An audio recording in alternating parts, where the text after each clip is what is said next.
வணக்கம் தமிழர்களே, தமிழ் சபை இந்த வீடியோவுக்கு உங்களை வரவேற்கிறேன். 100 நாட்களே ஓடின சீரியல் இப்போது பாதியிலே நிறுத்தப்பட்டுருச்சு. அந்த சீரியல் என்ன ஏதுன்ற முழு விவரத்தை நம்ம இந்த வீடியோவில் பார்க்கலாம் வாங்க. குஷ்பு அவங்களோட நடிப்பில் ஏப்ரல் 14ஆம் தேதி தொடங்கப்பட்ட சீரியல் தான் சரோஜினி சீரியல். டிடி தமிழில் இரவு 9 மணிக்கு ஒளிபரப்பான இந்த சீரியல் 100 நாட்களே ஆன நிலையில் இந்த சீரியல் இப்போது பாதியிலே நிறுத்தப்பட்டுருச்சு. குஷ்பு அவங்க சில வருடங்களுக்கு முன்னாடிலாம் பல ஹிட் தமிழ் சீரியல்களை கொடுத்துருக்காங்க. ஆனால் சமீபத்தில் சரோஜினி சீரியலுக்கு முன்னாடி ஒரு சீரியலில் நடித்தாங்க. அந்த சீரியலுமே 100 நாட்களை கூட தாண்டல. இந்த நிலையில் சரோஜினி சீரியலுமே 100 நாட்கள்லேயே இப்போது முடிவடைஞ்சிருக்கு.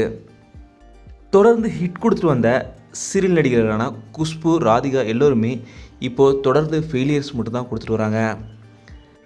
மீண்டும் ராதிகா, குஷ்பு போன்றவங்க கம்பேக் கொடுத்து சூப்பர் ஹிட் சீரியலை கொடுக்கணும்னு அவங்களுக்கு வாழ்த்துக்களை சொல்லிக்கிறோம். குஷ்பு அவங்களோட சரோஜினி சீரியல் முடிஞ்சதை பற்றி நீங்கள் என்ன நினைக்கிறீங்கன்னு மறக்காமல் கீழே கமெண்ட்டில் சொல்லுங்கள். இந்த வீடியோ உங்களுக்கு பிடிச்சிருந்தால் லைக் பண்ணுங்கள், கமெண்ட் பண்ணுங்கள், ஷேர் பண்ணுங்கள். தமிழ் சப்ஸ்கிரைப் பண்ணலாம், சப்ஸ்கிரைப் பண்ணுங்கள். மறக்காம பக்கத்தில் இருக்க பெல் ஐக்கானை கிளிக் பண்ணிடுங்க.